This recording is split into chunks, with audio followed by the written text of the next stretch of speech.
Remue-Ménage. Je serai le président de tous les Sénégalais. Merci de votre fidélité. Nous sommes dans votre émission Remue-Ménage. Remue-Ménage. Tous les dimanches de 10h à 11h, Remue-Ménage épluche et décortique pour vous l'actualité de la semaine. Remue-Ménage reçoit des chroniqueurs, des politologues, des sociologues, des analystes, des universitaires, bref, Tous les intellectuels. avec son dynamisme et sa réactivité, Alassane Samba Diop, avec ses invités, commente l'actu, histoire d'approfondir et de mieux comprendre. Remue-Ménage. L'affaire Karim Wade, la Cour suprême et le Conseil constitutionnel, quelle lecture en faire? Le mandat du président Macky Sall, référendum ou voie législative? Les réseaux djihadistes et la filière syrienne, quelle analyse? Pour débattre de toutes ces questions d'actualité, Alassane Samba Diop reçoit ce dimanche 16 février 2014 Madiambal Diagne, administrateur du groupe Avenir Communication, éditeur du journal Le Quotidien, et Moussa Samb, constitutionnaliste, professeur à la faculté des sciences juridiques et politiques à l'université Cheikh Anta Diop de Dakar. Remue-Ménage, dimanche 10h, 11h avec Alassane Samba Diop sur la radio de toute l'actualité RFM. Dimanche 16 février 2014, merci d'être à l'écoute de Remue-Ménage, que reçoit donc Madiambal Diagne, administrateur du groupe Avenir Communication, qui édite le journal Le Quotidien, et Moussa Samb, professeur de droit à la faculté des sciences juridiques et politiques de l'UCAD, spécialiste de la Constitution. Merci donc, monsieur, d'avoir accepté notre invitation. Vous le savez, cette semaine a été riche en informations, surtout l'affaire Karim Wade, où aujourd'hui le dossier est entre les mains du Conseil constitutionnel. Il a transité le dossier par la Cour suprême, qui a dit qu'il est recevable, qu'il a transmis au Conseil constitutionnel, qui doit aujourd'hui dire si la CREI est légale ou pas. Madiambal Diagne, vous avez fait un article en disant que la position de la Cour suprême vous surprend par rapport au texte qui régisse la CREI. Pourquoi? Je vous remercie, Alassane. Permettez-moi de saluer le professeur Samb et de saluer aussi les auditeurs de la radio Futur Média. Justement, quand j'ai pris connaissance de la teneur de l'arrêt rendu par la Cour suprême dans cette affaire, j'avoue que je n'ai pas pu m'empêcher de me poser des interrogations. L'interrogation était lié en fait aux moyens soulevés par la Cour suprême pour rendre l'arrêt en question. J'ai estimé que la première chose à faire pour la Cour suprême comme pour toute juridiction, c'est de regarder les conditions de sa saisine. Et de par la loi, la Cour suprême n'aurait pas dû être saisie dans cette affaire-là, du moins à ce stade-là. Parce que la loi organise les conditions de saisine de la Cour suprême. Tout le monde sait qu'un recours en cassation est déterminé par des règles précises et que le recours en cassation n'est pas vraiment une disposition ou bien un moyen de procédure universelle ou générale. C'est un recours extraordinaire organisé par la loi dans des conditions précises. Et dans le cas d'espèce, le recours en cassation pour les actes concernant la CREI n'est admissible qu'en cas d'ordonnance de renvoi de la commission d'instruction. Et ce recours ne peut être intenté que par le parquet. Si, par exemple, le parquet peut intenter un tel recours, la question peut être admissible, mais les inculpés ne peuvent pas. C'est ce qui avait fait que moi-même, j'ai eu à dire et à écrire que les dispositions de la loi sur laquelle ne sont pas des dispositions équitables pour l'organisation d'un procès juste et équitable. Ça, je crois que c'est entendu de tout le monde. Mais il n'en demeure pas moins que la loi est la loi. Aujourd'hui, pour la loi, qu'elle soit imparfaite, qu'elle soit bonne ou qu'elle soit mauvaise, reste la loi et la Cour suprême a pour mission de veiller à l'application de la loi et de l'interprétation des textes. Mais la Cour suprême n'est pas législateur. La Cour suprême n'a pas à former des lois. Et ce qui est renversant dans la décision de la Cour suprême, c'est que la Cour suprême nous dit précisément dans un de ses attendus qu'il est clair que la loi ne prévoit pas de recours. Quand bien la loi ne le prévoit pas, ce recours-là est admissible parce que c'est un recours qui est formé de façon sans équivoque par un particulier. Mais là, il y a un problème. Comment la Cour suprême peut-elle statuer en dehors de la loi pour invoquer disons, une résolution ou bien une décision sans équivoque d'un particulier? La loi, elle est portée de portée générale. Est-ce qu'elle a créé là une sorte de jurisprudence? C'est ça? Non, en fait, ce que crée une jurisprudence, mais je crois que c'est une jurisprudence qui sera rabattue. moi je pense que naturellement le parquet général devra certainement formuler une demande en rabat d'arrêt pour que cette question-là soit réglée, parce qu'on ne peut pas, avec une telle désinvolture, changer l'architecture ou bien les bases fondamentales de la procédure pénale au Sénégal. On ne peut pas, parce que dans le texte de la Cour suprême, dans son arrêt, aujourd'hui, n'importe quel justiciable peut faire un recours en cassation sur n'importe quoi. Est-ce qu'on peut laisser passer ça, persister? Je ne le pense pas. Donc c'est ce qui fait que, vous parlez de jurisprudence, il a besoin d'être établi, et je pense qu'on a l'occasion, dans cette affaire-là, de la tirer davantage au clair, c'est-à-dire que le parquet général puisse, par exemple, se prévaloir d'une procédure de demande en rabat d'arrêt, pour qu'on puisse, avec les chambres réunies de la Cour suprême, donner une décision qui aura une portée juridique plus large et plus forte. Et à ce moment-là, si les chambres réunies confirment la décision de la Cour de la chambre criminelle de la Cour de cassation qui a rendu cette décision, on en prendra acte. Autrement, cette décision sera réformée. Moussa Sam, par rapport à cette décision qui a été prise, quelle est votre position? Merci Alassane. Je voulais d'abord aussi à mon tour saluer Madjamal et saluer les auditeurs. J'ai exprimé tout à l'heure ma satisfaction et mon appréciation à l'égard du journal Le Quotidien, qui chaque fois nous donne lecture des documents. Et je pense que cela est une très bonne chose. On a droit à l'information. Il est bon que les décisions de justice qui sont rendues soient publiées et qu'elles puissent être discutées. Malheureusement, nous sommes dans un pays où il n'y a pas suffisamment de débat sur les décisions de justice. Je dois commencer par faire cette première observation. Il est important que les décisions de justice qui sont rendues soient débattues. En France, depuis la réforme de Jachib 2008, même les délibérations du Conseil constitutionnel sont rendues publiques et sont discutées. Et il y a là, à mon avis, aucun problème. D'ailleurs, le texte de la Constitution également nous est donné en lecture, en texte entier par Le Quotidien, ce qui nous a permis d'avoir une information sur le travail qui a été fait par la CNRI. Je crois qu'on va revenir là-dessus. Alors, maintenant, à propos de cet arrêt de la Cour suprême, je n'ai pas la même appréciation et la même lecture que M. Diagne. À mon avis, je crois que cet arrêt est un arrêt majeur. Et je crois que on va continuer à en débattre.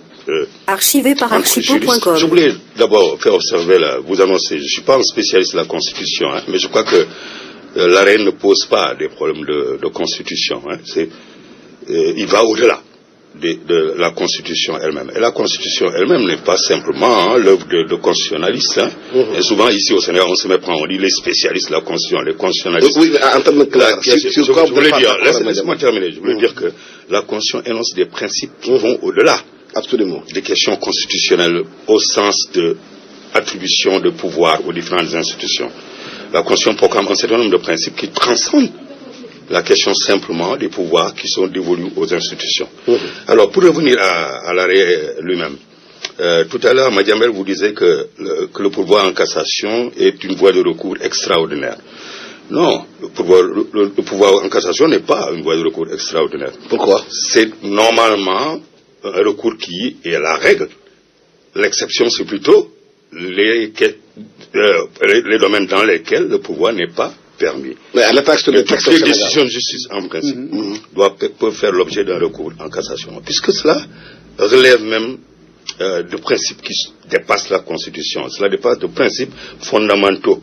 L'exercice d'un droit de recours utile contre une décision de justice et un principe général du droit. C'est un principe qui est posé également par la Charte africaine des droits de l'homme, la Déclaration des droits de l'homme et les différentes directives qui statuent sur le droit à un procès équitable. Donc c'est dans ce cadre qu'il faut peut-être situer l'argumentation de la Cour suprême. La Cour suprême relève que la loi qui crée la CREI, en particulier dans son article 13, énonce que les décisions de la commission d'instruction ne sont susceptibles d'aucun recours. Voilà le premier. Et la Cour ici rend, à mon avis, une décision qui fera date et qui est à saluer, dans la mesure où aucune loi ne peut remettre en cause le droit de ce pouvoir en cassation. puisque ce droit lui-même est régi par des principes fondamentaux. Et la Cour le relève dans son attendu.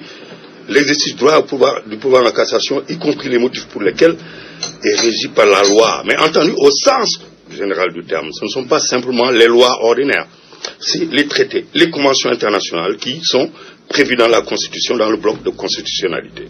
Donc, la remise en cause d'un droit de ce pouvoir en cassation, lui-même qui devrait poser problème. En l'occurrence, ici la Cour statue en prenant une décision qui fera date. Vous avez raison, vous avez raison.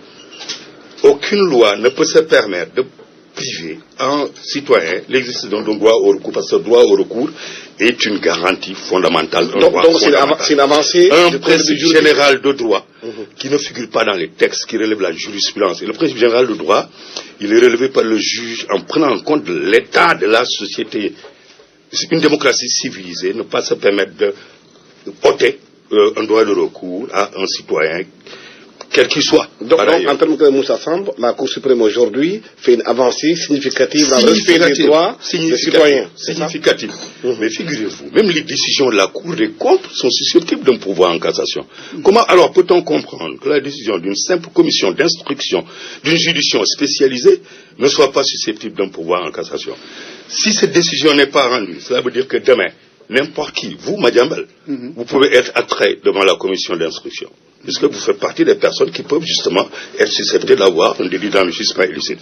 Alors, accepterez-vous que la décision rendue par la commission d'instruction, sur simplement réquisitoire d'un procureur spécial, soit rendue et qu'elle ne soit pas susceptible d'un pouvoir? Non, en fait... je crois que là, il faut saluer cette décision du juge. Et cette décision, elle annonce bien, attendu que la loi doit être la même pour tous, que si le législateur peut avoir des règles de procédure différentes sur les conditions d'aménagement du pouvoir, les limites à y apporter, elle ne peut pas porter atteinte aux principes qui sont posés et qui relèvent même des garanties fondamentales. Oui, c'est là qu'il faut professeur, je crois que sur la quintessence de la décision de la Cour suprême, nous pouvons accepter l'avancée du point de vue de la portée juridique de cette décision dans le sens de l'avancement des droits du citoyen. Seulement, l'argumentaire de la Cour suprême, ce n'est pas un argumentaire de cour de cassation. L'argumentaire ici, j'aurais accepté que ce soit l'argumentaire de la Cour africaine des droits de l'homme. Et justement, l'attendu que vous citez, c'est une copie-collée de l'article 17 de la Charte africaine des droits de l'homme. Pour vous dire que, placé dans une posture de Cour des droits de l'homme, cet argumentaire tient. Placé dans une posture de Cour constitutionnelle, cet argumentaire peut être... C'est une Cour suprême. Non, justement, c'est pourquoi je dis que la Cour suprême n'a pas officié à bon escient sur cette affaire-là, dans la mesure où cette affaire, en fait, aujourd'hui, si vous prenez l'argumentaire de la Cour suprême, c'est que la Cour suprême a réglé la question de l'inconstitutionnalité de la CREI. Donc, la Cour suprême n'a même plus besoin d'aller de déférer cette affaire-là devant le Conseil constitutionnel, parce qu'elle a préjugé... Madame, si je comprends bien, la Cour suprême pour vous a outrepassé ses prérogatives, c'est ça? La Cour suprême déjà a tranché la question de la constitutionnalité, parce que si vous lisez l'arrêt... Mais c'est pas son rôle, c'est ça? Non, justement. Dès l'instant que la Cour suprême sait qu'elle ne peut pas parler de constitutionnalité, c'est pourquoi elle a déféré ça devant le Conseil constitutionnel.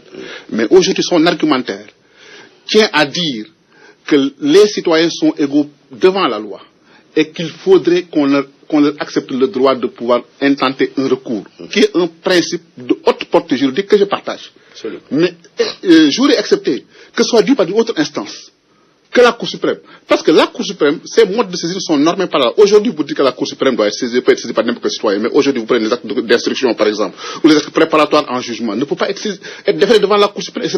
Tous les actes des juridictions ne peuvent pas être déférés devant la Cour suprême en cassation. Parce que la cassation, encore une fois, professeur, c'est une voie de recours extraordinaire. En fait, on ne peut pas permettre à ce que tous les contentieux aboutissent devant la Cour suprême. C'est pour ça qu'il y a eu des préalables pour un tri des possibilités de saisine de la Cour suprême. Et c'est justement ce qui explique la portée exceptionnelle ou bien la portée inédite ou extraordinaire du recours en cassation. Mais le recours, le droit à un recours, c'est un droit, disons, c'est un principe général de droit qui est accepté. Mais il y a différents types de recours. C'est pas au professeur qu'on le rappellera quand même qu'il y a l'opposition, qu'il y a l'appel et qu'il y a la cassation. Et que même par exemple, il y a des décisions définitives de différents ordres juridictionnels qui ne peuvent pas être déférés devant la Cour suprême. Donc, dès l'instant qu'il n'y a pas une portée générale, on a dit qu'il faudrait que ces décisions-là peuvent aller devant la Cour suprême, d'autres ne peuvent pas. Donc, c'est dans ce même sillage qu'il faut inscrire les décisions de la CREI. Je vous dis encore une fois que sur la question de la CREI, vous prêchez un convaincu. J'ai écrit et j'ai dit haut et fort que je ne partage pas le mode d'organisation et même le principe d'institutionnalisation de la CREI. Donc, je crois que de ce côté-là, nous sommes totalement d'accord. Mais pour autant, on ne peut pas, la loi sur la CREI peut ne pas paraître bonne. Je suis d'accord. Comme elle peut ne pas paraître bonne à un autre citoyen, comme elle peut être inique et injuste à l'endroit des autres citoyens. Mais pour autant, c'est une loi de la République. Aujourd'hui, on ne peut pas permettre à la Cour suprême de dire que l'Assemblée nationale a voté une loi qui est de portée générale pour l'ensemble des citoyens. Mais que bien que cette loi-là, elle est là, mais il y a une volonté sans équivoque d'un particulier. Il y a une volonté sans équivoque d'un particulier qui est là, dont il faut tenir compte et donc qui s'impose à la loi.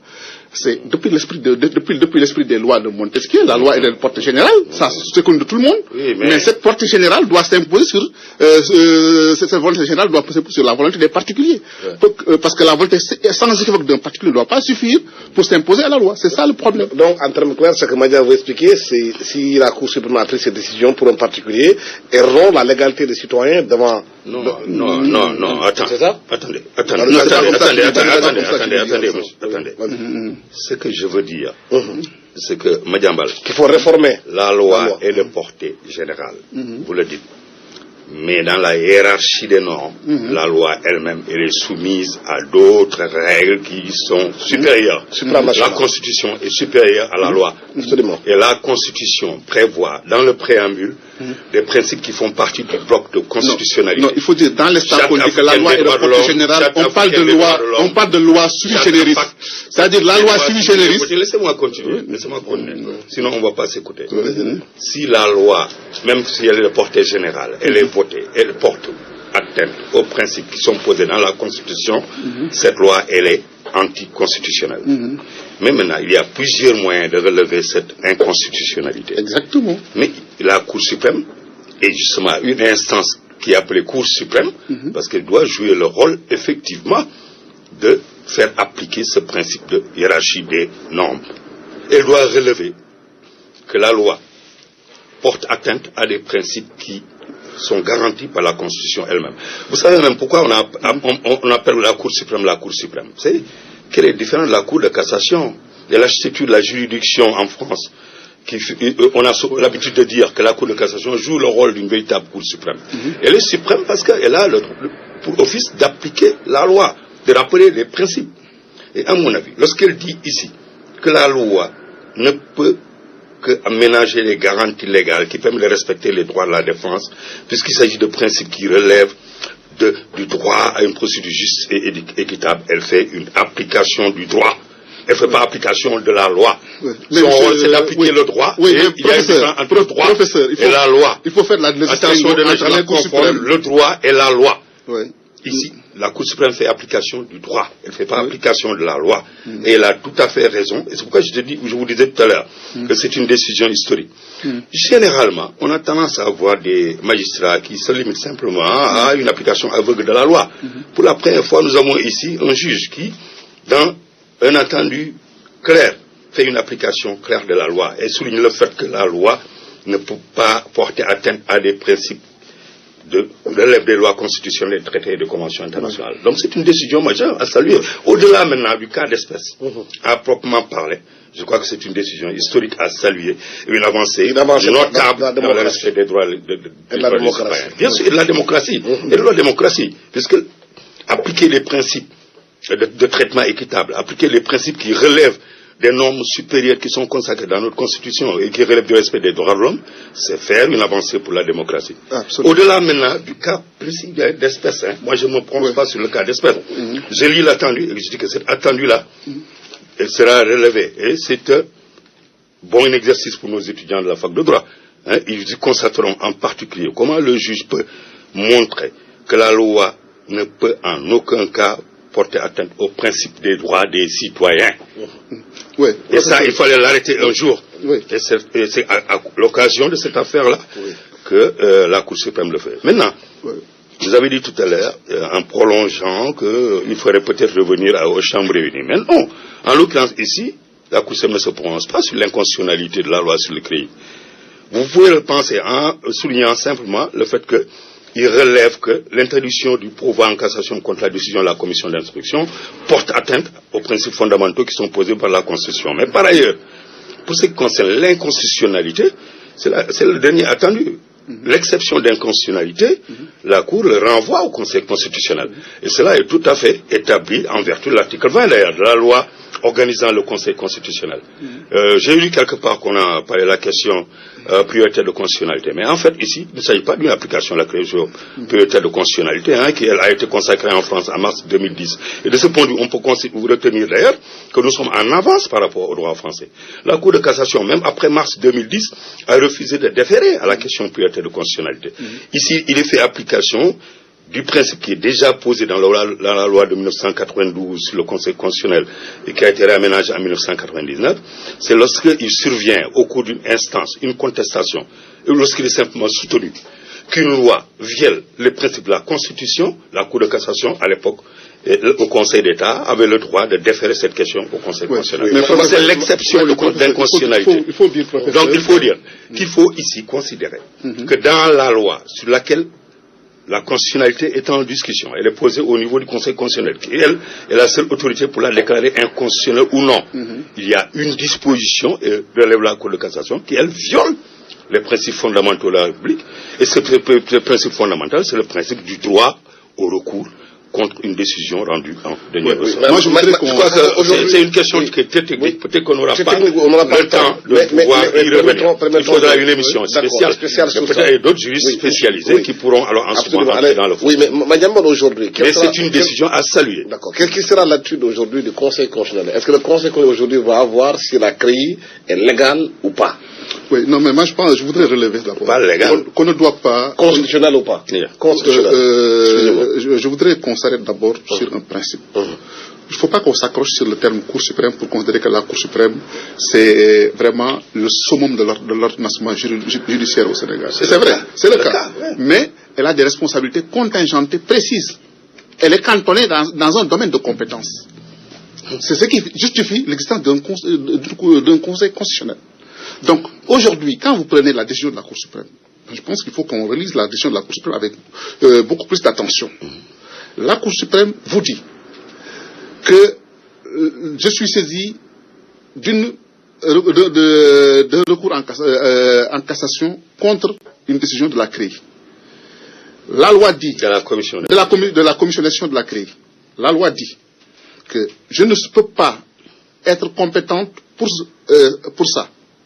Mais ce recours a été fait de façon sans équivoque par quelqu'un et que le principe général de droit et le principe de respect des droits de la personne humaine voudrait que cette personne-là se fasse reconnaître ses droits. Donc, je suis compétent de ça. Et donc, j'admets la requête. Et maintenant, pour voir si la CREI est constitutionnelle ou pas, je me retourne au Conseil constitutionnel. Oui. Mais justement, le fond du problème, c'est que il a été saisi de ça parce que la Cour a été saisie contre une ordonnance déclinatoire de compétences.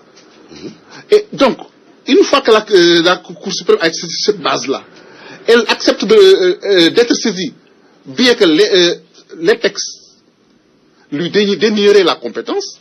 Donc, c'est ce qui fait dire qu'elle a outrepassé la compétence édictée par la loi pour statuer. Maintenant, il y a un autre aspect qui me semble important dans cette affaire-là qu'il faut souligner. Il dit que c'est l'attitude de la Cour suprême. Du Conseil constitutionnel. Le Conseil constitutionnel verra si la CREI est constitutionnelle ou pas. Quand la Cour suprême statuera en disant que la CREI n'est pas constitutionnelle, toutes les politiques qui sont devant la CREI tomberont d'elles-mêmes. Quand la CREI, la Cour suprême, le Conseil constitutionnel dira autrement, l'affaire reviendra à la Cour suprême qui va maintenant examiner le fond de la requête pour laquelle elle a été saisie. Mais c'est ce que je dis. En attendant, moi je pense que ne serait que pour la clarification des droits il est important que la Cour suprême, dans ses formations les plus solennelles ou les plus complètes, soit ressaisie de cette affaire-là pour confirmer cette jurisprudence ou l'infirmer. Et il y a une procédure qui existe. Pourquoi ne devrait-on pas le faire? De quoi aurait-on peur que le parquet général fasse un rabat d'arrêt? La procédure, elle est là. Si elle a été prévue, c'est pour qu'on en use. Moi, je veux que le parquet général dise, écoutez, je demande un rabat d'arrêt. La Cour suprême, dans ses chambres réunies, tous les magistrats de la Cour suprême seront présents et ils vont examiner le problème. Si la Cour suprême persiste dans sa position, ça va s'imposer comme décision qui aura force de chose jugée. Mais on ne peut pas dire qu'on permet à quelqu'un de faire prévaloir son droit en cassation, qui est un droit de recours normal et légitime pour tout citoyen, et dire qu'on ne peut pas aussi accepter que de l'autre côté, qu'on liste de toutes les voies de procédure pour que la question soit claire. Moi, je suis sur une posture qui voudrait d'abord dire que j'ai des réserves par rapport à la CREI. J'ai des réserves par rapport à la constitutionnalité de la CREI. Mais je tiens à ce que les règles de droit qui sont édictées soient respectées par tout le monde. Et de par ce respect des règles de droit, il ne faudrait pas qu'une juridiction outrepasse les compétences des autres. Les compétences de saisine des juridictions sont importantes. Aujourd'hui, vous déférez devant un tribunal régional, une compétence d'un tribunal départemental, cette juridiction se déclarera incompétente. De la même façon, quand on défère devant la Cour suprême, une décision qui ne s'entre pas dans son genre de compétence, elle doit se déclarer incompétente et rejeter cela. La loi, elle est dure, mais c'est la loi. Non. Et la loi est faite au nom du peuple souverain. Oui. Non, mais aujourd'hui, pour évoluer un peu. Non, on évolue, mais il faut rapidement, je vais aller Deux choses sont à distinguer dans cette décision-là. Il y a le motif qui porte sur la recevabilité du pouvoir et le fond. Ici, nous sommes en train de discuter de la recevabilité du pouvoir. C'est-à-dire que la Cour suprême répond à l'argument qui lui est opposé et qui est relatif à l'article 13, une disposition, simplement, de la loi qui crée la CREI. Une disposition, c'est l'article 13. C'est cet article 13 qui dit que les décisions de la commission d'instruction ne sont susceptibles d'aucun recours. Mais la Cour se prononce en relevant que cette disposition-là, elle viole des principes qui sont d'une constitutionnalité évidente. Et donc, en tant que tel, je suis compétent. Justement, professeur, elle n'a pas dès l'instant que elle-même, justement, des principes qui sont posés par la Constitution. Mais professeur, dès l'instant que vous dites que la Cour suprême dit ça, elle en a tout à fait le droit.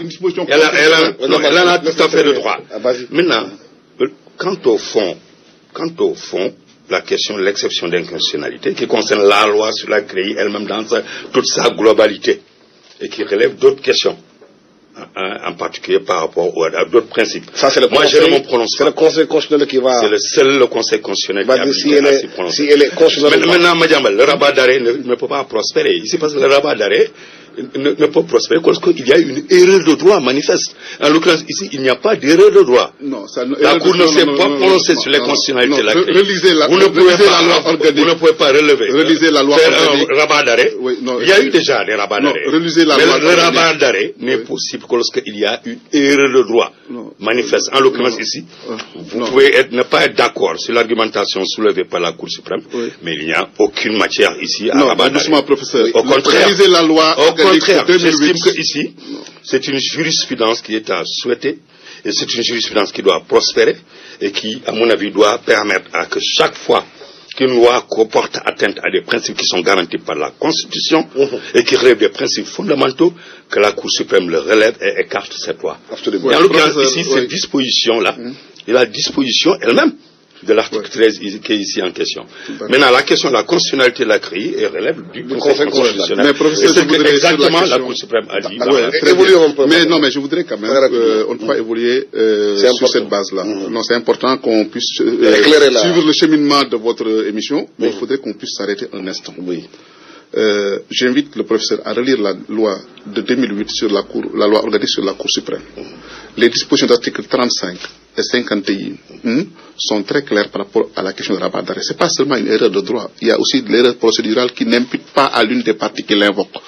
Et aujourd'hui, manifestement, il y a une erreur de procédure. Parce que la procédure, c'est de dire que je suis compétent et or, vous ne l'êtes pas. Donc, le parquet général, de toute façon, on ne peut pas préjuger du sort qui sera réservé à une demande de rabat d'arrêt. Mais on ne peut pas faire l'économie d'une telle procédure. Qu'on puisse dire qu'une question aussi importante, dès l'instant qu'on nous dise partout que c'est une décision révolutionnaire, je veux bien. Mais pour qu'elle soit révolutionnaire et que cette révolution soit consacrée. Vous l'avez reconnu, non? Mais je l'admets. Je l'admets que cette posture, je la partagerai si c'était une posture tenue par le Conseil constitutionnel. Non, je la partagerai si c'est une posture tenue par la Cour africaine des droits de l'homme. Mais pourquoi? Mais non, mais parce que ces structures-là. Vous ne connaissez pas à la Cour suprême le droit de faire jurisprudence? Non, c'est pas. De faire une application des principes fondamentaux. La Cour suprême a pour vocation de faire l'application, mais dans le champ de son domaine de compétence.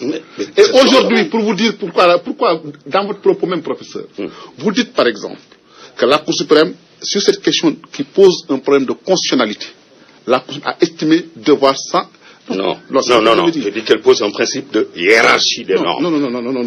Vous avez dit que... Non, vous avez dit... J'ai dit la hiérarchie des normes. Non, vous avez dit, je crois qu'on s'entend bien, vous avez dit que la disposition en cause ici heurte les principes constitutionnels. Non, les principes qui sont plus que constitutionnels, les principes fondamentaux. Les fondamentaux du droit, non, on parle de principes constitutionnels dans le sens de l'interprétation de la Constitution.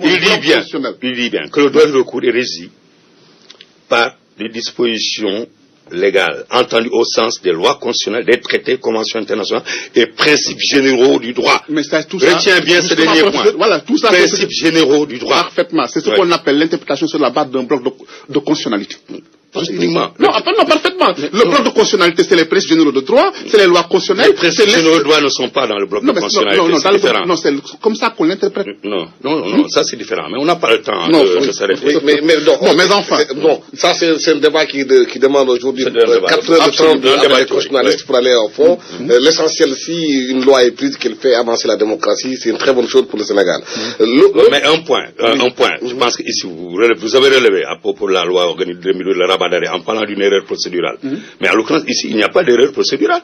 Non, mais c'est où est l'erreur procédurale? Je vous dis. Dans la mesure où la Cour aujourd'hui relève justement qu'aujourd'hui vous admettez que la Cour suprême doit pouvoir avoir les coups de franche pour statuer sur ça.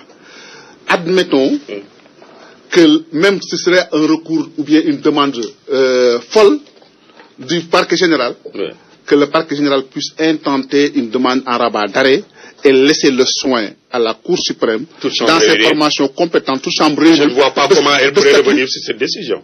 Non, mais on ne peut pas préjuger de l'attitude de la Cour suprême. Justement, c'est ça le problème. On ne peut pas accepter que la Cour suprême soit révolutionnaire aujourd'hui et ne pas accepter que la Cour suprême se laisse le soin de pouvoir statuer avec une formation plus élargie, avec des compétences plus renforcées, avec peut-être un argumentaire plus élaboré ou bien un argumentaire plus complet, qu'on puisse lui dénier la possibilité de revenir sur cette décision-là. Mais je ne vois pas, pourquoi également, on devrait revenir. Mais elle peut confirmer comme elle peut infirmer la décision de la Chambre criminelle. Vous savez, il y a eu une autre décision de la Cour suprême ces derniers temps qui est passée inaperçue. Et celle-là a été rendue par la Chambre administrative sur le coup de Maître Bari Yohane. Et à propos justement de la décision de maire d'implanter les cantines sur la rue Mas Yohane.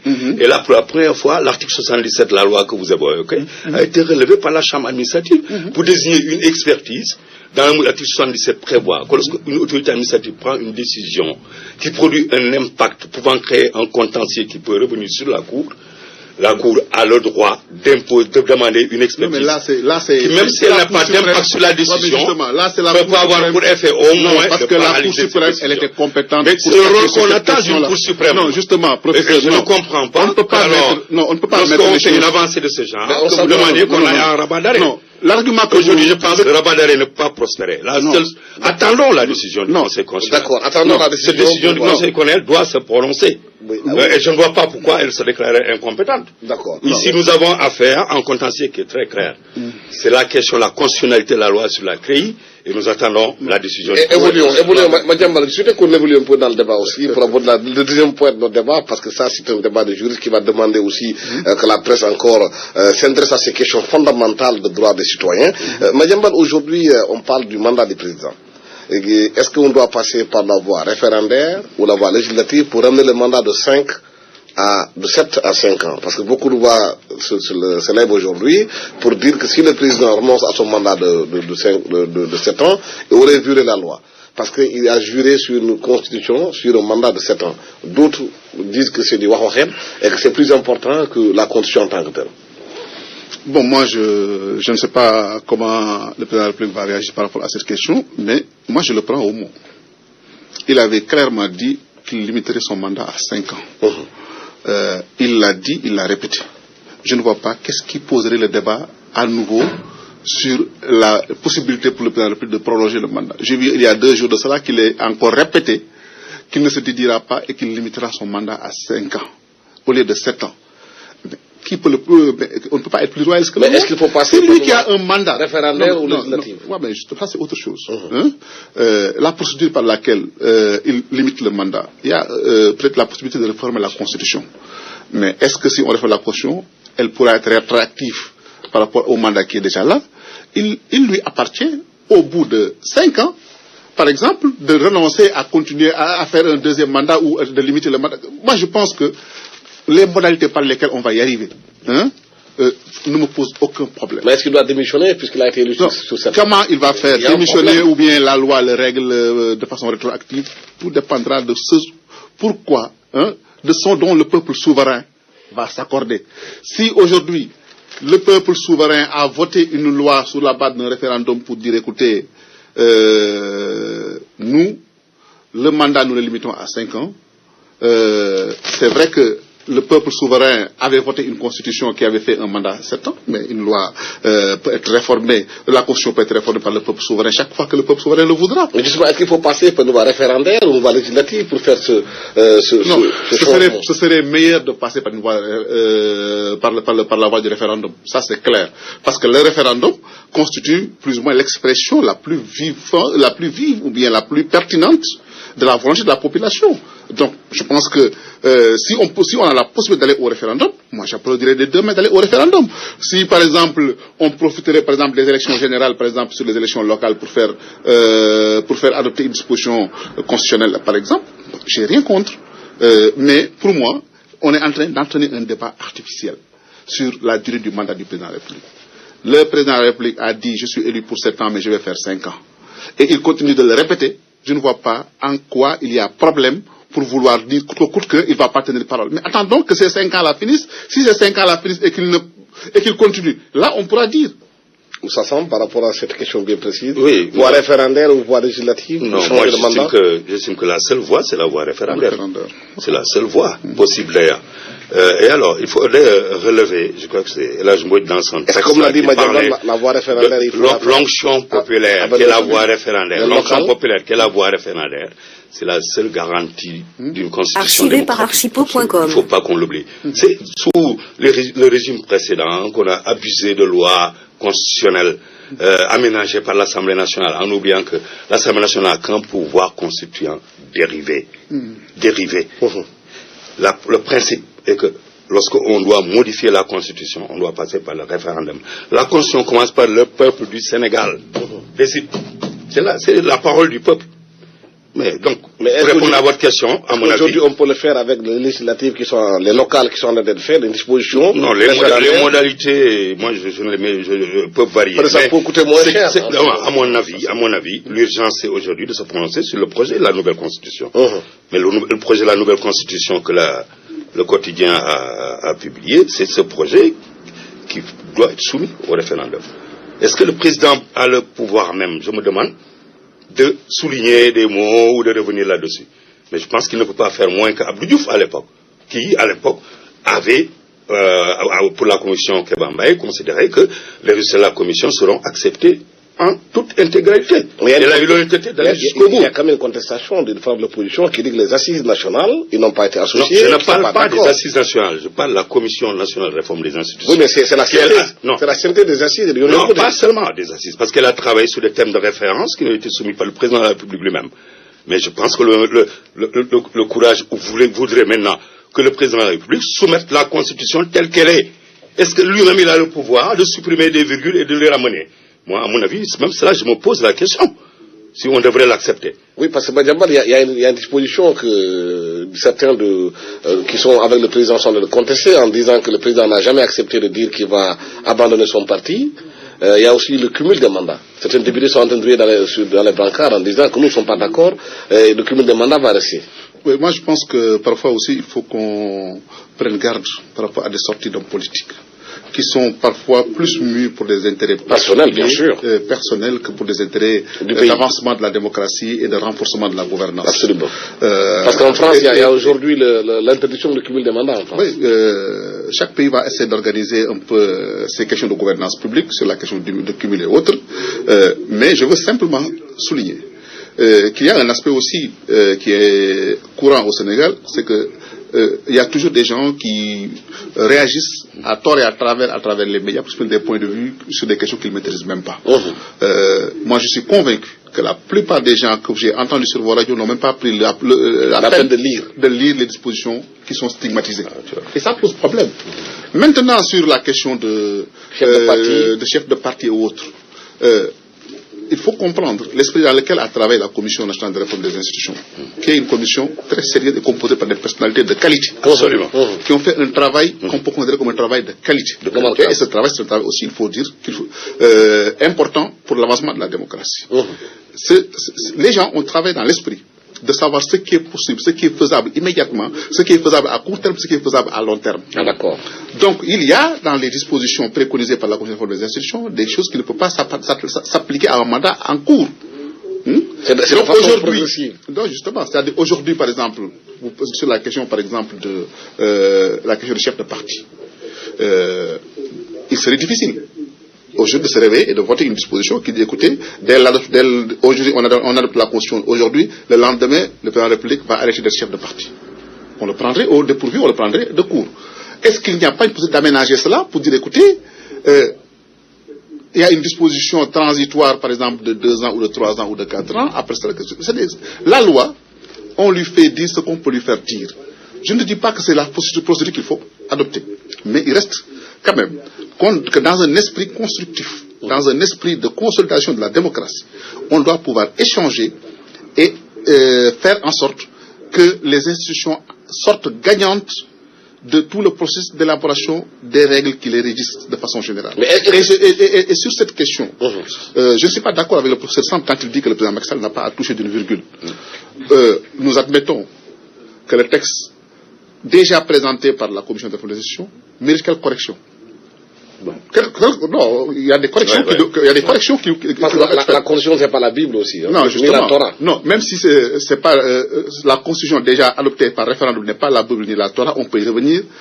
On peut encore revenir sur un texte élaboré par une commission instituée par le président de la République. La commission a donné son opinion, a fait dans la consultation, le président de la République peut avoir ses préoccupations, les autres partis politiques peuvent avoir leurs préoccupations qui doivent pouvoir être encore intégrées dans cette nouvelle constitution-là, pourvu simplement qu'il y ait des règles bonnes, consensuelles, qui peuvent être adoptées par la population, par le peuple à l'occasion d'un référendum. Donc, aujourd'hui, il y a des dispositions. Moi, j'ai lu le texte de la Constitution. D'ailleurs, avant votre émission, on en a échangé très rapidement avec le professeur Samb. Il y a des dispositions qui nous posent problème à l'un et à l'autre. Laquelle Bon, par exemple, le professeur Samb me faisait remarquer tout à l'heure, par exemple, la disposition de l'article 73, par exemple, sur le message à la nation, qui est à la limite de la forme dans laquelle c'est écrit, est une forme facultative en quelque sorte. Or, dans des pays, ça doit être impératif. Il doit. Par exemple, au niveau, par exemple, vous prenez un pays comme les États-Unis, mais le discours sur l'état de l'Union est une obligation constitutionnelle du président de l'exécutif américain. Absolument. De la même façon qu'on voudrait une même chose au Sénégal. Il y a par exemple des dispositions, par exemple l'article 60 de la présente Constitution qui parle par exemple de l'élection au deuxième tour. J'ai vu une disposition qui dirait par exemple que au deuxième tour la majorité relative suffit. Mais il ne peut pas y avoir mathématiquement de majorité relative au deuxième tour dès l'instant que c'est 2 candidats. Oui. Il faut forcément qu'il y ait quelqu'un qui sorte du lot, qui sorte du lot et que donc il n'y aura pas de majorité. C'est le truc qu'il faut revoir. Juste un point par rapport à cette incompatibilité de la fonction de président de la République, celle de chef de parti. Je voulais quand même qu'on clarifie les choses là. Et Madame, je ne sais pas s'il y a lieu ici de passer par une période de transition. Soyons quand même concrets. Le texte dit que le président de la République ne peut pas exercer une fonction dirigeante.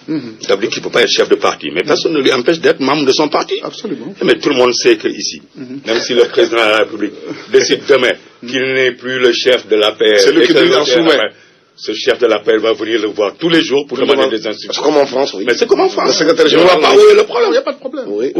Sauf qu'il faut avoir reçu un coup d'État aussi. Hein, non, mais au niveau du parti. Au niveau du parti. Je ne le crois pas. Je ne le crois pas.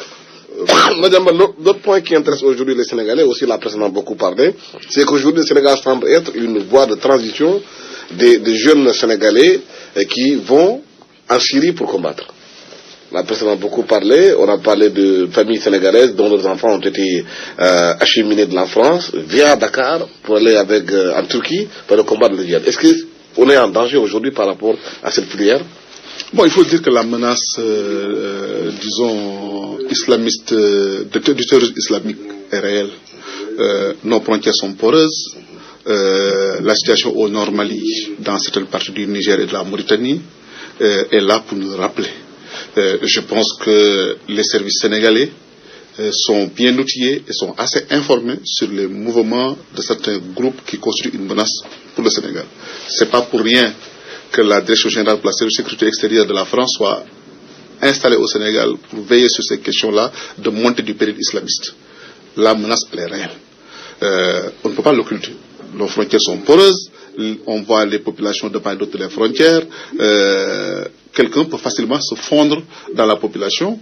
Et moi, je me souviens, au plus fort de la crise malienne, le journal Le Quotidien avait révélé, par exemple, le séjour ici dans la banlieue dakaroise de responsables de ACMI qui ont séjourné ici et rentré au nez à la barre de nos forces de sécurité. Ça veut dire que c'est réel.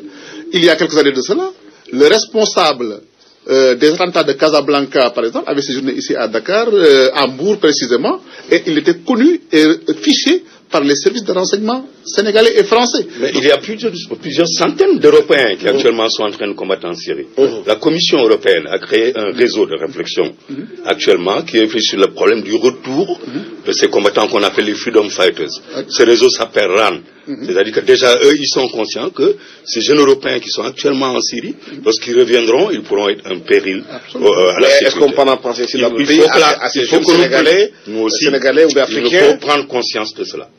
Est-ce qu'aujourd'hui on a mis en place justement un filet pour éviter justement que ces jeunes Sénégalais qui sont partis combattre en Syrie, parce que la maman qui a parlé sur la radio a dit qu'elle est persuadée que ceux qui prennent les enfants pour les amener sont payés, qu'il y a beaucoup d'argent.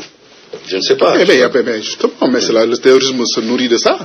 Le trafic de drogue, les coups, le trafic de drogue ou d'armes, etc. Mais ça rapporte de l'argent. Et c'est ce qui finance le terrorisme international. Et on sait aussi qu'il y a des milieux financiers islamistes qui soutiennent fortement les groupes terroristes. On parle du Mali. Mais l'arsenal de guerre que les gens ont trouvé en disloquant les bases de ACMI était plus puissant que toute armée africaine. C'est vous dire que d'où est-ce que ces gens-là ont trouvé de l'argent? Parce qu'ils ont des bailleurs de fonds, ils ont des réseaux qui les...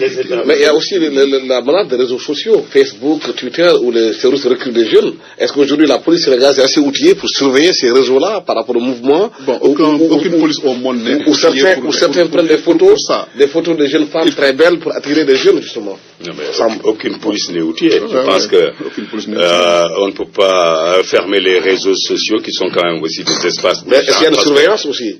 Mais je suppose, oui, qu'il y a une surveillance. Je suppose. Mais il y a une surveillance, naturellement. Je pense que on ne fera pas l'insulte aux forces de sécurité de considérer qu'ils ne surveillent pas ces réseaux sociaux, ils ne surveillent pas ce qui se passe. Autrement, on devrait nous inquiéter de notre propre sécurité. Je pense que je leur fais assez confiance pour être assez responsable et savoir comment veiller sur notre sécurité pour qu'on puisse dormir tranquille.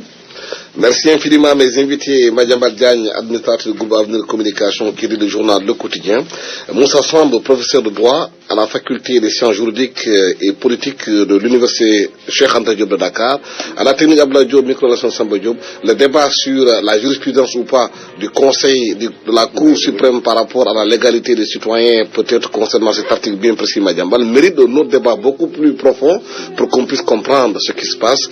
Est-ce qu'il y a une avancée démocratique? Est-ce que la Cour suprême a outrepassé ses prérogatives en disant que le dossier est recevable ou pas? C'est un débat qu'on va poursuivre sur l'antenne de la RFM. Merci à tous et bon dimanche. so consumed.